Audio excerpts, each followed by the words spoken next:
आज की इस वीडियो में हम आपकी यूनिट 1 के सेकंड चैप्टर का थर्ड लेक्चर देखेंगे। ठीक है, ये लास्ट लेक्चर है। थर्ड लेक्चर में हम सारी बातें कवर कर लेंगे। प्लीज़ आप वीडियो को एंड तक देखना, सारी चीज़ें इंपॉर्टेंट है। आज हम राष्ट्रवादी अप्रोच को पढ़ेंगे, राष्ट्रवादी दृष्टिकोण को पढ़ेंगे, और हमारा एक और दृष्टिकोण था निम्न वर्गीय दृष्टिकोण, उसको कवर करेंगे और कुछ बातें समझेंगे। प्लीज़ आप वीडियो को एंड तक देखना ताकि आप सारी बातें समझ सकें। तो चलिए बिना देरी की अपने टॉपिक को शुरू करते हैं।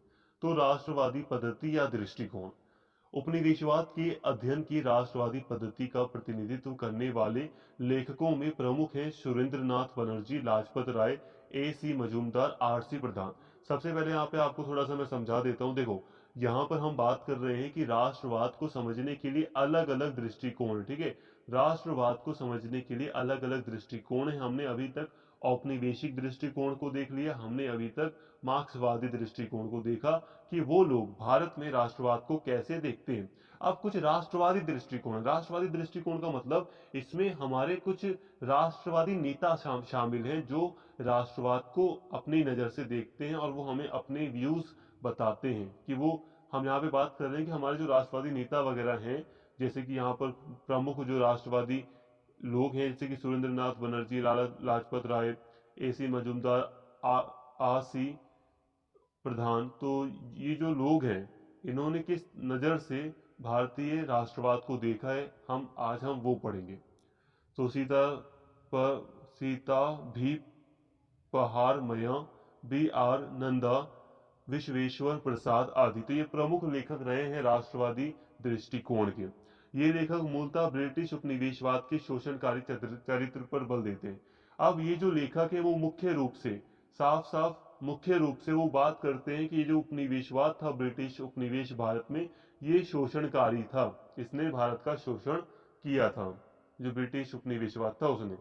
इन्होंने उपनिवेशवाद की इस विशेषता को अच्छी तरह आत्मसात कर लिया कि ब्रिटिश आर्थिक साम्राज्यवाद का सार भारतीय अर्थव्यवस्था को ब्रिटिश अर्थव्यवस्था के अधीन करना था। इन्होंने ब्रिटेन द्वारा भारत में उपनिवेशी अर्थव्यवस्था का विकास करने के प्रयत्नों की आलोचना की, अर्थात भारत को कच्चे सामान की आपूर्ति, मशीन निर्मित सामान के बाजार तथा विदेशी पूंजी निवेश के क्षेत्र के रूप में परिवर्तित करना। देखो, अब ये जो राष्ट्रवादी लेखक वगैरह रहे हैं, इन्होंने साफ तौर पर कहा या इन्होंने ये बात मानी, इन्होंने ये कहा कि जो ब्रिटिश उपनिवेशवाद था ये आर्थिक साम्राज्यवाद के चलते, मतलब ये जो ब्रिटिश अर्थव्यवस्था थी वो अपने आप को ऊंचाई पर रखते हुए भारतीय अर्थव्यवस्था को अपने अधीन करना चाहती थी, अपना पूरी तरह गुलाम बनाना चाहती थी। इसलिए वो क्या कर रहे थे, वो मशीन के द्वारा निर्मित सामान को भारत में बेचने के लिए भेजते थे, जो कि सस्ता मिलता था भारतीय लोगों को, और भारत का जो सामान था जो कि हाथ से बना होता था वो महंगा हो जाता था। तो इससे भारत में उद्योग वगैरह सब ठप हो रहे थे, व्यापार ठप हो रहा था, और भारत की अर्थव्यवस्था पूरी तरह चरमरा गई थी, बेकार हो गई थी, और ब्रिटिश अर्थव्यवस्था आगे बढ़ती जा रही थी। तो ये उपनिवेश जो ये जो राष्ट्रवादी लेखक हैं साफ तौर पर मानते हैं कि ब्रिटिश क्या करना चाह रहे थे, ब्रिटिश अर्थव्यवस्था को, भारतीय अर्थव्यवस्था को ब्रिटिश अर्थव्यवस्था के अधीन करना चाहते थे, और यही उन्होंने किया भी। तो ये साफ तौर पर ऐसी बातें कहते हैं, मानते हैं, ये इनके सिद्धांत है प्रमुख। इनका दृढ़ विश्वास था कि भारत की बढ़ती हुई गरीबी, इसके आर्थिक पिछड़ेपन तथा आधुनिक उद्योग एवं कृषि के विकास में असफलता के लिए बाधाएं खड़ी करने के लिए ब्रिटिश सरकार जिम्मेदार है। ये साफ साफ मानते हैं, ये विश्वास करते हैं ये लेखक कि भारत में जो गरीबी वगैरह बढ़ रही है, आर्थिक जो पिछड़ापन आ गया है, और जो बाधाएं हैं भारत की कृषि विकास के लिए, इन सब की जिम्मेदार ब्रिटिश सरकार थी। इस तरह ये इस बात पर भी सहमत थे कि भारत में राष्ट्रीय आंदोलन का सूत्रपात राष्ट्रवाद और स्वतंत्रता के विचारों के प्रसार तथा अनुभूति के परिणाम स्वरूप हुआ। इन्होंने भारत के राष्ट्र बनने की प्रक्रिया में सक्रिय योगदान दिया। अब यहाँ पर एक बात और समझो, ये जो राष्ट्रवादी पद्धति है इसमें जो राष्ट्रवादी विचारक है इनका मतलब भी समझो। ये राष्ट्रवादी विचारक पूरी तरह बात करते हैं कि भारत में राष्ट्रवाद था। जितने भी अभी हमने विचारधाराएं पढ़ी ना, अभी तक दो विचारधाराएं हमने पढ़ी हैं, दो दो दृष्टिकोण हम अभी हमने पहले पढ़े। वो क्या कहते हैं, राष्ट्रवाद, एक तो कहता है राष्ट्रवाद है ही नहीं, मार्क्सवादी कहता है राष्ट्रवाद था लेकिन फिर उसमें वर्ग संघर्ष था। लेकिन नहीं, ये जो राष्ट्रवादी लेखक है ये पूरी तरह मानते हैं कि भारत में राष्ट्रवाद था, मतलब कि लोगों अपने देश के प्रति, भारत के प्रति प्रेम भावना थी और भारत के लिए उन्होंने लड़ाइयां लड़ी, ये ऐसा मानते हैं। ठीक है। इसी तरह ये इस बात पर भी सहमत होते हैं कि भारत में राष्ट्रीय आंदोलन का सूत्रपात राष्ट्रवाद, स्वतंत्रता के विचारों के प्रसार और अनुभूति का परिणाम स्वरूप था। मतलब यही कि भारत में जो आंदोलन शुरू हुआ था, एक व्यापक पूरे देश में जो राष्ट्रीय आंदोलन शुरू हुआ, उसका कारण राष्ट्रवाद था, ये मानते हैं। स्वतंत्रता की लोग इच्छा कर रहे थे, इसी के परिणाम स्वरूप इतना बड़ा आंदोलन हुआ। इससे इन्होंने भारत के राष्ट्र बनने की प्रक्रिया में सक्रिय योगदान दिया। अभी जो लेखक थे ना, इन्होंने माना है कि जो राष्ट्रीय आंदोलन वगैरह हो रहे थे, इसने भारत को पूरी तरह एक राष्ट्र बनाने में काफी बड़ा योगदान दिया। मुख्य धारा के इस धर्मनिरपेक्ष तथा उपनिवेशवादी विरोधी राष्ट्रवाद का मानना था कि भारत में सभी प्रकार के धार्मिक, सांस्कृतिक, राजनीतिक प्रभुत्व का एक ही वास्तविक कारण था, बाह्य एवं विदेशी स्रोत। अब ये कहते थे कि भारत में जितनी भी चीजें हैं, मतलब भारत में जितने भी दंगे वगैरह हो रहे हैं, जितने भी सांप्रदायिकता है, जितने भी ऐसे विचार हैं जिसमें भारतीयों को हीन दिखाया जा रहा है, भारतीयों को कमजोर दिखाया जा रहा है, ये सब विदेशी स्रोत है। भारत में जितनी गरीबी वगैरह बढ़ रही है, सब इन सब का कारण विदेशी है, ये सब विदेशी स्रोत है। इनकी राष्ट्र की धारणा औपनिवेशिक शासन के विरुद्ध घृणा, देशभक्ति की भावना तथा एक ऐसी विचारधारा में जड़ित थी जिसे भारत की प्राचीन परंपराओं पर गर्व था। तो ये जो राष्ट्रवादी लेखक थे, ये भारत की राष्ट्रवाद को कहते हैं कि ये जो राष्ट्र है, इसमें जो प्राचीन परंपराएं थी उस पर गर्व दिखाया गया, देशभक्ति की भावना दिखाई गई, और जो ब्रिटिश शासन था उसके प्रति घृणा दिखाई गई। ये जो लेखक थे, इनके लेखन कार्यों के द्वारा हम देखते हैं कि ये जो राष्ट्रवादी दृष्टिकोण है, ये पूरी तरह औपनिवेशिक शासन की घृणा करता है, निंदा करता है, देशभक्ति की बात करता है। ये बात करता है कि जो प्राचीन भारत का इतिहास रहा था, परंपरा रही थी, उस पर गर्व करने की बात करता है, ताकि लोग एकजुट हों, पूरी तरह लोग अपनी संस्कृति को पहचानें और अपने आप पर गर्व करें और आगे बढ़ें। क्योंकि अंग्रेज तो हमेशा ये कहते थे कि जो पश्चिमी, जो यूरोपीय संस्कृति है, वही सर्वश्रेष्ठ है, सबसे बड़ी है। लेकिन नहीं, इन्होंने कहा प्राचीन जो परंपरा है उस पर हमें गर्व करना चाहिए। कई सारी चीजें ऐसी बताई गई जिससे हमें गर्व भी होता है। जब हम कौटिल्य वगैरह को पढ़ते हैं तो हमें गर्व भी होता है। इसका दृढ़ विश्वास था कि प्रजाति, लिंग, वर्ग अथवा जाति के परिणाम स्वरूप उत्पन्न होने वाली सभी प्रकार की असमानताओं, तनावों को विदेशी शासन के विरुद्ध संघर्ष के अधीन रहना होगा। अर्थात इसने राष्ट्रीय एकता की बिना शर्त आंतरिक तनावों में ऊपर और तथा सर्वोच्च माना। अब ये जो राष्ट्रवादी दृष्टिकोण है, इसने क्या कहा? इसने कहा कि जो विदेशी शासन है उसको, उसके विरुद्ध सबको एकजुट होना पड़ेगा। इसका विचार था भारत में राष्ट्रवाद के लिए इसका यही विचार था कि विदेशी शासन के विरुद्ध संघर्ष के लिए सबको एकजुट होना पड़ेगा। और राष्ट्रीय एकता की इसने बात की कि अब हमें वर्ग, लिंग, जाति, प्रजाति से ऊपर उठकर राष्ट्रीय एकता स्थापित करनी है। आंतरिक तनाव वगैरह को हटाओ। इसके राष्ट्र राज्य के आदर्श में हिंदू, मुस्लिम तथा अन्य अल्पमत सभी निहित थे। इसमें मतलब सभी लोग, पूरा भारत, कोई किसी प्रकार का मन में द्वेष नहीं, किसी भी प्रकार का मन में विकार भावना नहीं। विदेशी शासन को केवल ब्रिटिश औपनिवेशिक शासन तक सीमित रखा गया तथा, अब देखो दोस्तों, ये मानता है कि विदेशी शासन को केवल ब्रिटिश औपनिवेशिक शासन तक सीमित रखा गया तथा इसका मुस्लिम चरण तक विस्तार नहीं किया गया। देखो, यहां पर एक बात समझो, यहां पर जो ये जो राष्ट्रवादी विचारक हैं, ये जो राष्ट्रवादी दृष्टिकोण है, इसने क्या किया? इसने विदेशी सिर्फ किसको माना? विदेशी शासन सिर्फ किसको माना? ब्रिटिश औपनिवेशिक को ही माना। देखो, ब्रिटेन बाहर से आए थे, हालांकि जो मुगल शासक थे, जो इस्लामिक दूसरे शासक थे, वो भी बाहर से आए थे, वो भी विदेशी थे, है ना? लेकिन नहीं, ये जो राष्ट्रवादी शासन है, क्योंकि देश में एकता बनाए रखनी जरूरी है, और ये जो मुस्लिम शासक वगैरह थी, वैसे भी ये लंबे समय से भारत में रहे थे, इन्होंने ऐसा तो नहीं किया ना कि यहाँ से भारत से चीजों को लूटा और जाकर इन्होंने दूसरे देश में वो उन चीजों को सेट कर दिया। भारत में ही ये लोग रहे, भारत में इन्होंने सब कुछ किया और भारत में ही बस गए। तो इन्होंने, जो राष्ट्रवादी विचारक थे, दृष्टिकोण के जो लेखक थे, इन्होंने सिर्फ विदेशी शासन किसे कहा? औपनिवेशिक शासन को कहा। ठीक है, ताकि देश की एकता बनी रहे। समझिए बात को, और जो कि सही भी था। इसके अलावा तथापि स्वायत्त आंदोलन जैसे दलितों अथवा महिलाओं आदि की घटनाएं इस राष्ट्रीय आंदोलन के अंदर आसानी से फिट नहीं हो सकी।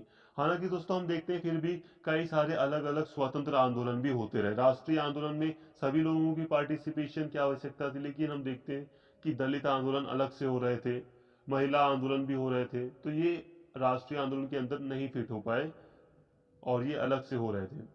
परंतु जैसा विपिन चंद्र लिखते हैं कि इन लेखकों ने भारतीय समाज के वर्गीय तथा जातीय स्तर पर उत्पन्न होने वाली आंतरिक विरोधाभासों की अवज्ञा करने की कोशिश की। हालांकि उपनिवेशवाद के संघर्ष में राष्ट्रीय आंदोलन सभी वर्गों के हितों का प्रतिनिधित्व कर रहा था, परंतु यह प्रतिनिधित्व एक वर्ग परिप्रेक्ष्य में हो रहा था। अतः राष्ट्रीय आंदोलन पर प्रभुत्व जमाने के लिए विभिन्न सामाजिक तथा वैचारिक परिप्रेक्ष्यों में निरंतर संघर्ष चल रहा था। अब यहाँ पर विपिन चंद्र थोड़ी सी आलोचना भी करते हुए, देखो तारीफें चाहिए हमें, ठीक है, अच्छाइयाँ चाहिए, लेकिन साथ में हमें थोड़ा सा क्रिटिक जो आलोचना है वो भी पता होनी चाहिए। अब कमी क्या है इसकी, थोड़ी सी ये है कि विपिन चंद्र हमें बताते हैं कि जो अलग अलग वर्ग या अलग अलग जातियों के बीच जो संघर्ष था, जो विरोधाभास थे, कई बार हमने ये भी देखा कि कई सारी जो ऊंची जातियां थी वो निम्न जाति के पार्टिसिपेशन की मतलब निंदा कर रहे थे, मतलब निम्न जातियों की सत्ता को नहीं बनाना चाहते थे। तो ये जो संघर्ष था जातियों के बीच, धर्म के बीच, इसको इन्होंने इसकी अवज्ञा कर दी, इसको नहीं दिखाया। राष्ट्रवादियों ने एकता की बात दिखाई, इन्होंने संघर्ष को, जो देश के अंदर जो संघर्ष था आपसी लोगों के बीच, उसको नहीं दिखाया। हालांकि संघर्ष था तो जरूरी था, हालांकि उतना बड़ा, जैसे कि अब मार्क्सवादी कहते हैं वर्ग संघर्ष था, तो हम उतना ज्यादा वर्ग संघर्ष भी नहीं मानते जितना मार्क्सवादी कहते हैं। थोड़ा था लेकिन था। और अलग अलग विचारधाराएं भी तो थी जिनके भी संघर्ष था। कोई वामपंथी विचारधारा को समर्थन कर रहे थे, कोई दूसरी विचारधाराओं के, तो इनके बीच भी मतभेद थे। हालांकि फिर राष्ट्रीय एकता भी स्थापित करने की कोशिश की गई, कई बार विचारधाराओं को एक साथ लाने की कोशिश की गई ताकि अंग्रेजों के विरुद्ध काफी जोरदार तरीके से संघर्ष बनाए रखा जा सके।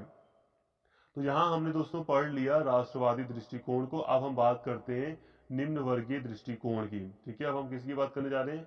निम्न वर्गीय दृष्टिकोण की, जिसको सबाल्टर्न अप्रोच भी कहते हैं। ठीक है, निम्न वर्गीय कह लो या उपाश्रित कह लो, दोनों का मतलब एक ही होता है। निम्न वर्गीय पद्धति या दृष्टिकोण उपनिवेशवाद राष्ट्रवाद के अध्ययन की एक अन्य पद्धति जो हाल ही में काफी लोकप्रिय हुई है, वो है निम्न वर्गीय या उपाश्रित वर्गीय पद्धति या दृष्टिकोण के नाम से जानी जाती है। शब्द सबाल्टर्न का अर्थ होता है निम्न स्तर से संबंधित लोग, या जिन्हें उपाश्रित वर्ग भी कहा जाता है। तो दोस्तों सबाल्टर्न एक जो वर्ड है, इसका मतलब होता है जो नीचे तबके या नीचे वर्ग के जो लोग होते हैं, निम्न वर्ग के जो लोग होते हैं, गरीब कह लो या जाति रूप से पिछड़े होते हैं, उन्हें कहा जाता है सबाल्टर्न या निम्न स्तरीय लोग। ठीक है, अब ये एक ज़्यादा पुराना नहीं, ये थोड़ा नया दृष्टिकोण है जो काफ़ी लोकप्रिय हुआ है आज के टाइम पर। हम देखते हैं ये दृष्टिकोण है, समझते हैं ये क्या है, आगे समझेंगे अभी। इस शब्द का प्रयोग एशिया, अफ्रीका, लैटिन अमेरिका के पूर्व उपनिवेशवादी समाजों की व्यापक अधीनता के संदर्भ में किया जाता है, जो वर्ग, जाति, आयु, लिंग, पद, अन्य प्रकार की आर्थिक, सामाजिक, राजनीतिक एवं मनोवैज्ञानिक अधीनता के माध्यम से अभिव्यक्ति हुई है। दोस्तों ये जो सबाल्टर्न शब्द है या जो ये निम्न वर्ग की हम बात कर रहे हैं, पहले हम इसे समझ रहे हैं यहाँ पर। तो निम्न वर्ग का आपको समझ में आया कि ये निम्न वर्ग से जुड़ा हुआ दृष्टिकोण है या पद्धति है जो राष्ट्रवाद को अपनी नजर से देखती है। अब ये जो निम्न वर्ग है, ये जो सबाल्टर्न शब्द है, ये कहाँ के लिए यूज किया जाता है? देखो, हर समाज में, हर एक समाज में, सोसाइटी में एक नीचे का तबका होता है। भारत में अगर हम बात करें तो दलित को देख लो, आप शूद्रों को देख लो, या जो वैश्य में भी कई सारे निचले तबके के लोग हैं, गरीब लोग हैं, तो ये निम्न वर्ग होता है। जनजातियां हैं, कई सारी ट्राइब्स हैं, तो ये निम्न वर्ग है भारत में। हम दूसरे देशों में भी देख सकते हैं, अफ्रीका में देख सकते हैं, यहाँ तक कि अमेरिका, यूएसए में भी हम देख सकते हैं जो रेड इंडियंस हैं। कंफ्यूज मत होना, रेड इंडियन कौन है यहाँ वहाँ पर। अब वहाँ पर जो लोग होते, हालांकि उनको इंडियंस कह दिया गया, बट यहाँ के इंडियन नहीं है वो, जो वहाँ के स्वदेशी लोग थे पहले, यूएसए में रहते थे, जिन्हें आप ब्लैक्स भी कह सकते हो। ठीक है, हालांकि कहना गलत होगा, बट मैं आपको समझाने के लिए कह रहा हूँ बस। तो वो लोग निम्न तबके के, निम्न वर्ग के हैं, गरीब हैं, और ज्यादा समाज में उनको इज्जत वगैरह नहीं मिली। तो जो नीचे तबके के जो लोग थे उनके लिए इस शब्द का प्रयोग किया गया। तो आपको अभी शब्द का मतलब यहाँ पे निम्न वर्ग का मतलब समझ में आ गया। ठीक है, यहाँ पे आपको बस निम्न वर्ग का मतलब समझाया गया। अब ये जो निम्न वर्ग है, ये जो नीचे का तबका का जो वर्ग है, नीचे जो वर्ग का जो ये जो लोग हैं, ये अब राष्ट्रवाद को, भारत में अगर हम बात करें तो ये लोग भारत के कॉन्टेक्स्ट में राष्ट्रवाद को कैसे देखते हैं, मतलब जो ये जनजातियां हैं, ये जो नीचे तबके के जो लोग हैं, वो भारत में राष्ट्रवाद के बारे में क्या कहते हैं, अभी हम इसको समझेंगे। ठीक है, अधीनता को केवल आधिपत्य के संदर्भ में ही समझा जा सकता है। निम्न वर्ग समूह हमेशा आधिपत्य वर्ग समूह की गतिविधियों के शिकार रहे हैं। इस आधिपत्य के कई तरीके हो सकते हैं, जैसे कानून, पुलिस, सेना, नौकरशाही, धन, शक्ति, जाति, धर्म, रीति रिवाज आदि। देखिए दोस्तों, ये जो निम्न समूह वर्ग के जो लोग हैं, या इस विचारधारा से संबंधित जो लोग हैं, जो विचारक हैं, जो लेखक हैं, जो निम्न वर्ग या सबाल्टर्न से संबंधित जो लेखक वगैरह हैं, वो बात करते हैं आधिपत्य की। आधिपत्य का क्या मतलब होता है? आधिपत्य का मतलब होता है दबदबा। देखिए दोस्तों, हम भारतीय समाज में देखते हैं कि भारत में एक समाज ऐसा रहा है, समाज का एक वर्ग ऐसा रहा है जो आधिपत्य की स्थिति में रहा है, मतलब कि उसका ज्यादा अधिकार। जैसे कि हम देखते हैं भारत में जो उच्च वर्ग है, उच्च जाति के जो लोग हैं या जो अमीर वर्ग है, उनका दबदबा भारतीय समाज में सदा से ही बना रहा है। ठीक है, हम देखते हैं कि समाज में एक समूह ऐसा रहा है जो काफी ऊंचा रहा है। तो ये जो निम्न वर्गीय जो विचारक हैं, ये कहते हैं कि भारत में आधिपत्य वर्ग समूह है, और ये जो समूह है, इसकी गतिविधियों का शिकार रहे हैं या कौन लोग? निम्न वर्ग के लोग। ये कहता है कि निम्न वर्ग के ऊपर इन लोगों ने शोषण किया है, जो आधिपत्य वर्ग के अंतर्गत आते हैं। उच्च जाति या ऊंचे वर्ग के अंतर्गत आने वाले लोगों ने निम्न वर्ग के ऊपर एक शोषणकारी नीति या कई सारे तरीके अपनाए, जिससे कि निम्न वर्ग का काफी शोषण हुआ है। अब ये क्या तरीके हैं? तो आधिपत्य के कई सारे तरीके हो सकते हैं, जैसे कि कानून का डर दिखाकर, पुलिस की सहायता से, सेना की सहायता से, नौकरशाही की सहायता से, इसमें अधिकारी आते हैं नौकरशाही में। धन, शक्ति, जाति या धर्म के आधार पर, वर्ण व्यवस्था के आधार पर हम देखते हैं कि जो निम्न वर्ग के लोग रहते उनके साथ शोषण हुआ था। तो ये रीति रिवाज, धर्म या किसी भी तय चीज के तहत, ये कई सारे तरीके हैं जिससे कि आधिपत्य समूह ने जो जिसका ज्यादा अधिकार रहा है समाज में, उसने निम्न वर्ग का शोषण किया है, ऐसा माना जाता है। किनके द्वारा? जो निम्न वर्गीय पद्धति को मानते हैं या जो निम्न वर्गीय विचारक हैं, उनके द्वारा ऐसा माना जाता है। अध्ययन की यह शाखा रंजीत गुहा, ज्ञान पांडे, उपेंद्र बख्शी जैसे लेखकों की रचनाओं में मिलती हैं। ये लेखक महत्वपूर्ण ऐतिहासिक लेखन की विशिष्ट वर्गीय लेखन को लेखन यहाँ पे को होगा, लेखन को विशिष्ट वर्गीय इतिहास कहकर रद्द कर देते हैं, तथा एक नए इतिहास, जनवादी इतिहास या उपाश्रित या निम्न वर्गीय इतिहास की रचना करना चाहते हैं। देखो दोस्तों, अब यहाँ अगर हम लेखकों की बात करें कि कौन कौन से लेखक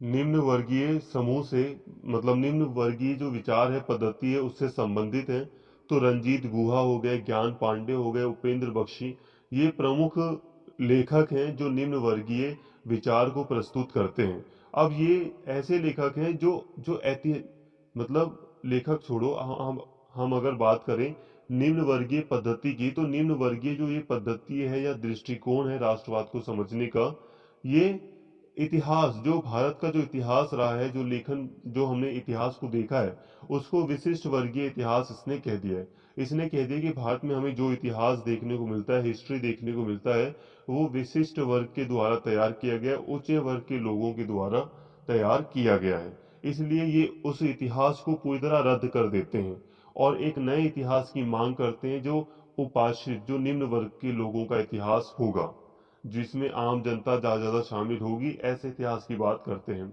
स्पेशली निम्न वर्गीय इतिहास की रचना करना चाहते हैं।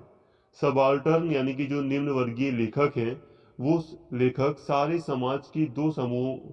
समाज को दो समूहों में बांटते हैं, विशिष्ट समूह तथा निम्न। देखो, दो समूहों में बांट दिया है, एक विशिष्ट समूह और एक निम्न समूह। यहाँ पर जनसाधारण विशिष्ट वर्ग एक विशेषाधिकारी समूह होता है जो सत्य एवं ज्ञान का उत्पादक और उपभोक्ता होता है, जो अधिकार, स्वतंत्रता, संपत्ति और न्याय के मानदंड निश्चित करता है। अब ये क्या है, इसे समझ लेते हैं।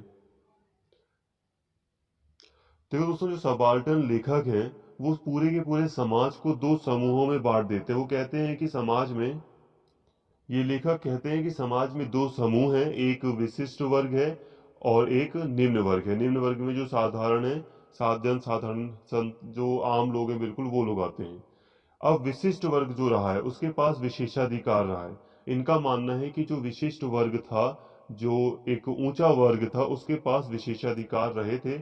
और यही विशिष्ट वर्ग, ये जो विशिष्ट वर्ग है वही तय करता है कि समाज में क्या चीजें सत्य है, क्या ज्ञान की चीजें हैं। और यही सारी मानदंड, जैसे कि अधिकार, स्वतंत्रता, संपत्ति, न्याय से संबंधित जो विचार वगैरह हैं, उनके जो नियम वगैरह हैं, वो ये विशिष्ट वर्ग ही निश्चित करता है। दूसरा समूह समाज के निम्न एवं पिछड़े हुए जनसाधारण लोग होते हैं। दूसरे समूह में जो कमजोर लोग होते हैं, जो निम्न लोग हैं, जो पिछड़े हुए लोग हैं, वो आते हैं। जैसे कृषक वर्ग हो गया, जनजातीय लोग हो गए। जनजातीय मतलब ट्राइब्स वगैरह हैं, जो कबीले वगैरह आज भी हम देखते हैं कि जंगलों में कई मतलब स्थानीय लोग रहते हैं, जो जनजातियां हैं। अभी भी शहरों में इतना व्यापक रूप से नहीं रह रहे वो। बंधुआ मजदूर, महिला मजदूर, ये जो अछूत लोग वगैरह थे, यहाँ पे गलत लिखा है अछूत आदि, ये निम्न वर्ग और समूह एक तरह से विशिष्ट वर्ग द्वारा प्रयुक्त किया जाने वाला कच्चा सामान होता है।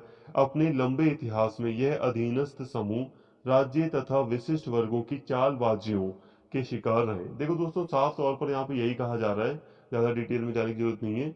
यहाँ पे यही कहा जा रहा है कि जो निम्न समूह है, ये निम्न समूह में ये साधारण लोग आते हैं, जो पिछड़े हुए लोग हैं। ठीक है, ये लोग आते हैं निम्न समूह के अंतर्गत। और इन लोगों का हमेशा ही, सदा ही जो विशिष्ट वर्ग है उसने एक लंबे इतिहास में शोषण किया है, निम्न वर्ग के लोगों को अपने अधीन रखा है। और इनका अपनी तरीकों के जरिए, अपनी चालबाजियों के जरिए निम्न वर्ग सदा ही विशिष्ट वर्गों की चालबाजियों का शिकार रहे हैं। इन लेखकों के अनुसार उपनिवेशी शासन के दौरान भारतीय समाज में मौलिक विरोधाभास इन विशिष्ट वर्गों तथा सबाल्टर्न समूहों के बीच था। उपनिवेशवाद तथा विशिष्ट वर्ग समूहों ने समाज के विभिन्न वर्गों में राष्ट्रीय एकता की भावना को पनपने से रोकने के लिए कई कदम उठाए। दोस्तों, अब ये जो पद्धति है, निम्न वर्गीय पद्धति, ये मानती है कि जो समाज में उपनिवेशवाद के टाइम पर समाज में जो विरोधाभास था, जैसे कि अभी हम क्या मतलब नॉर्मली अगर हम कहें, अगर किसी भी विचारधारा को ना देखें या जो कुछ विचारधाराओं की अगर हम बात करें, तो यही माना जा रहा था कि जो ब्रिटिशर्स हैं और जो भारतीय हैं, उन दोनों के बीच क्या था, विरोधाभास था। दोनों के बीच लड़ाइयाँ थी, दोनों के जो हित थे वो एक दूसरे के अपोजिट थे, दोनों के इंटरेस्ट एक दूसरे के अपोजिट थे, विरोधाभास था। लेकिन ये जो निम्न वर्गीय लेखक है, ये कहते हैं नहीं, अंग्रेज उपनिवेशवाद के अंतर्गत जो समाज था, समाज के अंदर ही जो वर्ग थे उनके बीच जो विरोधाभास था, मतलब जो विशिष्ट वर्ग है और जो गरीब वर्ग है या जो निम्न वर्ग है, इन दोनों के बीच विवाद था या संघर्ष था या विरोधाभास था। दोनों के हित एक दूसरे के अपोजिट थे। तो यहाँ पर एक एक समाज के अंदर जो विशिष्ट वर्ग है वो और जो निम्न वर्ग है वो, इन दोनों के मध्य संघर्ष या विरोधाभास की बात करता है ये निम्न वर्गीय या सबाल्टर्न पद्धति या दृष्टिकोण। ये नहीं कहता कि उपनिवेशवाद के अंतर्गत अंग्रेजों और भारतीय लोगों के बीच विरोधाभास था, बल्कि ये कहता है कि समाज के अंदर ही जो विशिष्ट वर्ग है और जो निम्न वर्ग के लोग थे, उन दोनों में विरोधाभास था, लड़ाइयाँ थी। इसके साथ ही ये कहता है कि उपनिवेशवाद के अंतर्गत, जब उपनिवेशवाद था, तो जो ये ऊंचे वर्ग के जो लोग थे या जो समूह थे, इन्होंने समाज में जो अलग अलग वर्ग हैं उनके बीच राष्ट्रीय एकता पैदा नहीं होने दी, बहुत सारी रुकावटें डाली। विशिष्ट वर्ग ने, ऐसा इनके द्वारा कहा जा रहा है कि विशिष्ट वर्ग ने, ऊंचे वर्ग ने, जो एक अमीर वर्ग था, एक छोटा सा एक अमीर वर्ग जो था, इसने अलग अलग वर्गों के में राष्ट्रीय एकता की भावना को पनपने नहीं दिया। ठीक है, कई सारी रुकावटें पैदा की। अतः साम्राज्यवाद विरोधी संघर्ष में भारत के सभी लोग एकजुट नहीं हो सके तथा राष्ट्रीय आंदोलन की नाम की कोई चीज नहीं थी। भारत में दो तरह के आंदोलन बड़े स्पष्ट थे: सबाल्टर्न लोगों का सच्चा साम्राज्यवाद विरोधी आंदोलन तथा विशिष्ट वर्ग का नकली राष्ट्रीय आंदोलन। अब ये जो सबाल्टर्न समूह है, ये जो सबाल्टर्न विचारक है, निम्न वर्गीय जो विचारक है, वो कहते हैं कि साम्राज्यवादी जो विरोधी बात की जाती है कि साम्राज्यवाद के विरोध में भारत में राष्ट्रीय आंदोलन चल रहा था, दरअसल ऐसा कोई राष्ट्रीय आंदोलन नहीं था। राष्ट्रीय मतलब पूरे देश का कोई ऐसा आंदोलन नहीं हो रहा था। क्यों? क्योंकि यहाँ पे कहा जा रहा है कि आंदोलन बस दो हो रहे थे, वो ये थे कि जो सबाल्टर्न लोग थे, जो निम्न वर्ग के लोग थे, बस वही साम्राज्यवाद का विरोध कर रहे थे। पूरा जो देश था उसे हम राष्ट्रीय आंदोलन नहीं कह सकते। इसमें बस सबाल्टर्न लोग ही, जो निम्न वर्ग के लोग थे, वही एक सच्चा साम्राज्यवादी विरोधी आंदोलन कर रहे थे। और जो विशिष्ट वर्ग था, वो आंदोलन जो कर रहा था वो एक नकली आंदोलन था। ऐसा निम्न वर्गीय दृष्टिकोण का कहना है। उपाश्रित वर्गीय लेखक यानी कि निम्न वर्गीय जो लेखक हैं, इतिहास, समाज तथा राजनीति को व निम्न स्तर देखना चाहते हैं। इनका मानना है कि उपनिवेशवाद के आगमन ने एक तरफ साम्राज्यवादी शक्तियों और तथा औपनिवेशिक समाज के कई समूहों तथा दूसरी तरफ परस्पर कई समूहों में कई संघर्ष आरंभ कर दिए। औपनिवेशिक शासन महाजनों, व्यापारियों, भूमि हड़पने वालों तथा ठेकेदारों के माध्यम से गांव तथा जनजातीय क्षेत्रों तक पहुंच गया। यहाँ गांव होगा, ठीक है, गांव तथा जनजातीय क्षेत्रों तक पहुंच गया। दोस्तों, ये जो उपाश्रित वर्गीय लेखक है, ये जो निम्न वर्गीय जो लेखक है, वो चाहते हैं कि जो इतिहास है, जो समाज है भारत का, जो राजनीति है, उसे निम्न स्तर के नजरिए से देखना चाहते हैं। ये कि निम्न स्तरीय नजरिया कैसा रहा था। इनका मानना है कि अंग्रेजों के आगमन से कई चीजें हुई, जैसे कि साम्राज्यवादी शक्तियां मजबूत हुई, साम्राज्यवाद का विस्तार हुआ और कई सारे समूहों का आगमन हुआ। मतलब कई सारे समूह अस्तित्व में आए और कई सारे संघर्ष इनके द्वारा भी आरंभ हुए। औपनिवेशिक शासन के अंतर्गत क्या हुआ? इनका मानना है निम्न वर्गीय लेखकों का कि औपनिवेशिक शासन के अंतर्गत कई सारे समूहों को ताकत मिली, जैसे कि महाजन, व्यापारी, भूमि हड़पने वाले लोगों को, ठेकेदारों को सहायता मिली, काफी मजबूत हुए ये। और इन्हीं के माध्यम से जो गांव थे, जो जनजातीय क्षेत्र थे, वहां तक औपनिवेशिक शासन पहुंच गया। मतलब ये कि औपनिवेशिक शासन के तहत निम्न वर्गीय लोगों का शोषण हुआ, ये मानते हैं ये। हाँ, ये मानते हैं। दोस्तों, दो बातें मान रहे हैं। ये कहते हैं कि उपनिवेशवाद ने भी शोषण किया और जो ऊंचे वर्ग का लोग थे, उन्होंने भी शोषण किया। अतः निम्न वर्गीय दृष्टिकोण का दावा है कि परिवर्तन का यंत्र केवल राष्ट्रीय नेतृत्व ही नहीं था, बल्कि इन निम्न समूहों के संघर्ष भी थे।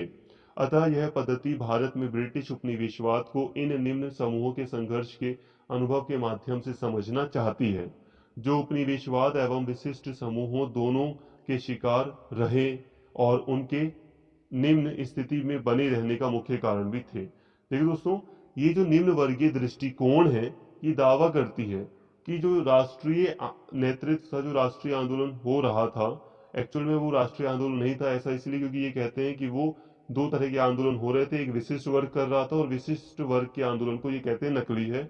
और असली जो आंदोलन था वो ये कहते हैं कि जो निम्न वर्ग के द्वारा जो संघर्ष किया जा रहा था औपनिवेशिक शासन के विरुद्ध, वही सही मायने में एक आंदोलन था। इसके साथ ही दोस्तों यहाँ पर एक बात समझो। देखो, एक्चुअल में जो औपनिवेशिक शासक थे, जो अंग्रेजी शासन था, ब्रिटिश शासन था, अब उन्होंने जंगलों में प्रवेश करना शुरू कर दिया था। उन्होंने जंगलों को काटना शुरू किया, पहाड़ी इलाकों में उन्होंने घुसना शुरू कर दिया था। उन्होंने पहाड़ों में जो जनजातीय कबीले वगैरह रह रहे थे, उनको विस्थापित कर दिया था, जिस कारण से कई सारे विद्रोह हुए थे इन निम्न वर्गीय लोगों के द्वारा। स्पेशली किसानों ने भी कई सारे विद्रोह किए थे और जनजातीय लोगों ने भी कई सारे विद्रोह किए थे। अगर जनजातियों की बात करें तो संथाल विद्रोह या कई दूसरे जनजातियों ने विद्रोह किए थे। तो जो निम्न वर्ग का तबका है, वो ऐसे ही देखता है कि निम्न वर्ग ने अंग्रेजों का या ब्रिटिश शासन का काफी विरोध किया और इसी के तहत ये राष्ट्रवाद को देखता है। ये कहता है कि असली राष्ट्रवाद निम्न वर्ग के कारण ही हुआ है और ये निम्न वर्ग ही संघर्ष कर रहा था ब्रिटिश शासन के खिलाफ। और एक चीज और मैंने अभी आपको बताई, वही चीज आपको रिपीट करूंगा एक बार, कि निम्न वर्गीय लोग मानते हैं कि उपनिवेशवाद के अंतर्गत जो निम्न समूह थे उनका उन दो वो दो चीजों से संघर्ष कर रहे थे। एक तो उपनिवेशवाद के खिलाफ उनका संघर्ष था, और दूसरा संघर्ष संघर्ष विशिष्ट समूहों के खिलाफ था, क्योंकि ब्रिटिश सरकार और जो विशिष्ट समूह थे दोनों ही निम्न वर्ग के लोगों का शोषण कर रहे थे, ऐसा इनका मानना है। तो दोस्तों यहाँ तक हमने सारी बातें कवर कर ली। हमने यहाँ पर जो हमारा टॉपिक था निम्न वर्गीय पद्धति या निम्न वर्गीय दृष्टिकोण, इसको पूरी तरह खत्म कर लिया, पढ़ लिया। उम्मीद करता हूँ सारी बातें आपको क्लियर हो गई होंगी। हमने यहाँ तक आपका जो राष्ट्रीय पद्धति थी, अप्रोच थी, उसको भी पढ़ लिया, और इसके तहत आपका ये पूरा का पूरा जो यूनिट है वो खत्म होती है।